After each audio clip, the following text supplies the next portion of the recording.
дар чорабинии маърифатию фарҳангӣ ки бахшида ба рӯзи байналмилалии осорхонаҳо дар шаҳри ҳисор баргузор гардид, намояндагони агентии ҳифзи мероси таърихӣ ва фарҳангӣ назди ҳукумати ҷумҳурии Тоҷикистон, мақомоти маҳаллӣ, инчунин кормандони соҳаи фарҳанг, омӯзгорон ва хонандагони муассисаҳои таълимӣ иштирок намуданд.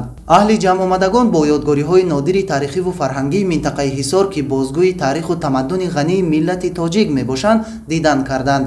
ҳамзамон меҳмонон бо маҳсули дасти ҳунармандони минтақа ва тарзи омода намудани атласу адрас дар дастгоҳ шинос шуданд. зикр гардид ки таъсиси нахустин осорхонаи кишваршиносиву таърихӣ дар ҷумҳурии Тоҷикистон ба миёнаи солҳои 30 асри 20 рост меояд. дар замони соҳибистиқлолии кишвар бошад таваҷҷӯҳи ҳукумати мамлакат хоса пешвои миллат муҳтарам Эмомалӣ Раҳмон ба ҳифзи ёдгориҳои таърихиву фарҳангӣ ва ташкили осорхонаҳо дар тамоми шаҳру ноҳияҳо бештар гардида, имрӯзҳо ҷиҳати беҳтар намудани сатҳу сифати хизматрасонӣ дар осорхонаҳо тадбирҳои амалӣ роҳандозӣ карда мешаванд.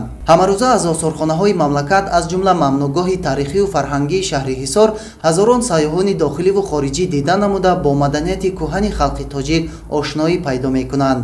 мақсади асосии чорабинии мазкур пеш аз ҳама ҳифзи арзишҳои миллӣ, ҳифзи арзишҳои таърихии миллати тоҷик ки мо ҳамагон медонем ки миллати тоҷик яке аз миллатҳои кӯҳантарин дар таърихи башарият аст мебошад ва инчунин ба хотири гиромидошти ҳифзи ёдгориҳое ки дар осорхонаҳо мавҷуд ҳастанд, имрӯз тасмими агентии амин аст ки яъне чорабиниро дар сатҳи баланд баргузор намояд. тамошобинон ҳангоми боздид аз ёдгориҳои таърихӣ, ҳангоми боздид аз мамнӯъгоҳи таърихи фарҳангии ҳисор пеш аз ҳама яъне аз он бардошт мекунанд ки ба таърихи 3000 солаи ҳисори бостонӣ ошноӣ пайдо мекунанд ва инчунин ба ҳунарҳои дастӣ ки бевосита мардуми водии ҳисор доранд аз наздик ошноӣ пайдо мекунанд ва инчунин ба дастоваризҳое ки аз ҷониби кормандони агентии ҳифзи мероси таърихӣ назди ҳукумати ҷумҳурии Тоҷикистон доранд, яъне бархурдор мекарданд.